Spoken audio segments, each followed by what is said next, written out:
I'm working on a new track in the style of melodic house. This is called Chasing Clouds. And I've spent quite a bit of time in the intro, and I just wanted to kind of do a rundown of how a lot of subtleties in this genre specifically, but in general, just make a lot of difference in something that that is repetitive, but that texture and subtle changes in the synth and the drum parts, how they make a big difference. So this is what it sounds like at the moment.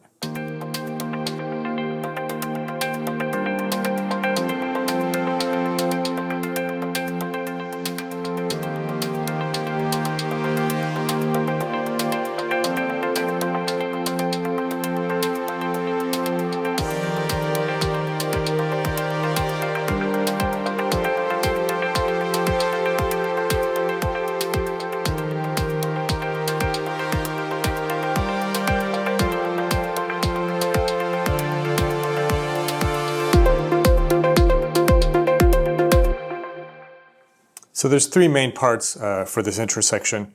One is just using a fairly basic synth sound. I'm using OBX for my main pad, and it's just an initialized sound.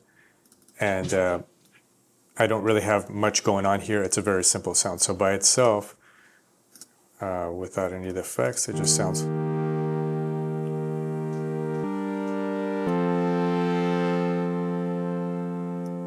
And here you can see a lot of movement.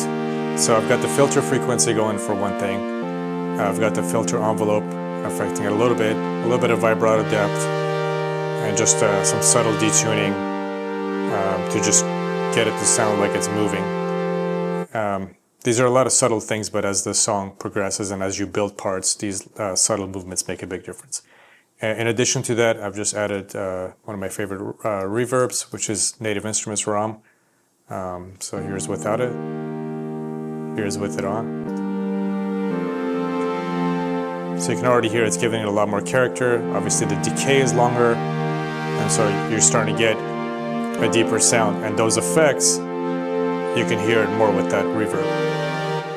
And then the next thing is really just to cut off the ultra lows. There's probably not much here, but I always do this as a safety mechanism to make sure it's not clashing on the low end.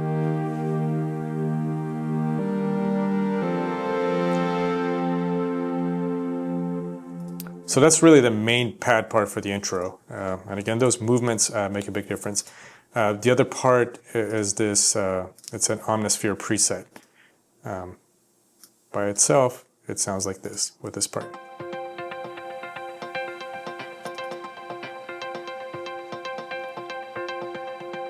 So it's got a good repetitive and a little bit of a rhythmic sound because of those attacks. Next thing I add to that is adding a little bit of effects motions. This is Artoria's plugin, but I've got it fairly simple, so it's creating a little bit of a filter effect and also gives it a little bit more motion as well. So this is what it sounds like without it.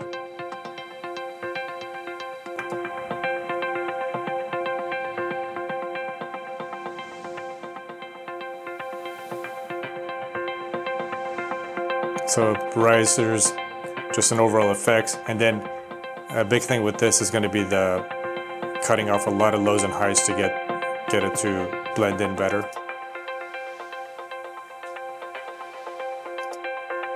And then the widener, just to help spread it out. For this part it's not as important, but later when the main melody comes in, this way it doesn't clash with the main melody part. And then the other part, the other main part is really, it's actually a logic loop that I use for this. So it sounds like this by itself.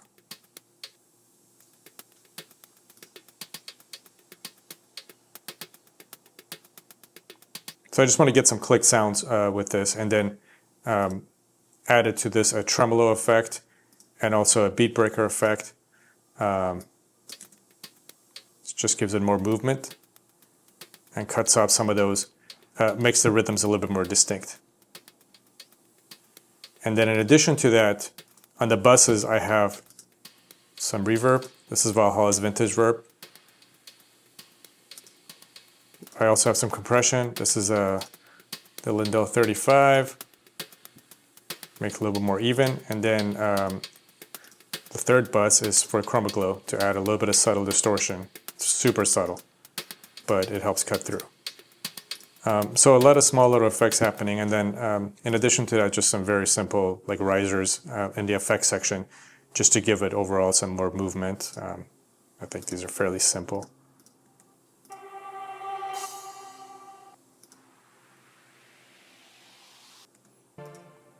And so together, when you put all these together, all these movements and effects really by themselves may not seem like much, but when you add them together, they make a big difference to really kind of create this sound bed to make this final part.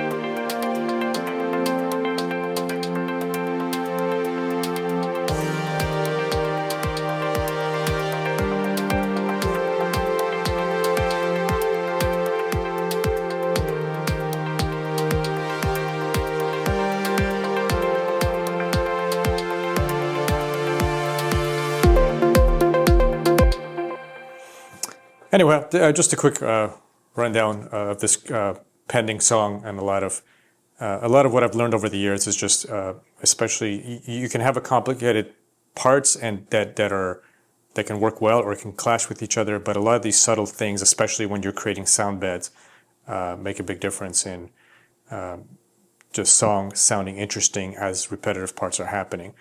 And so I'm a big fan of repetitive parts, and this style specifically has quite a bit of it, where there is no specific constantly changing and driving part. So, even just using some stock sounds, some stock effects, if you just spend long enough on them, it can really create some really nice sound beds.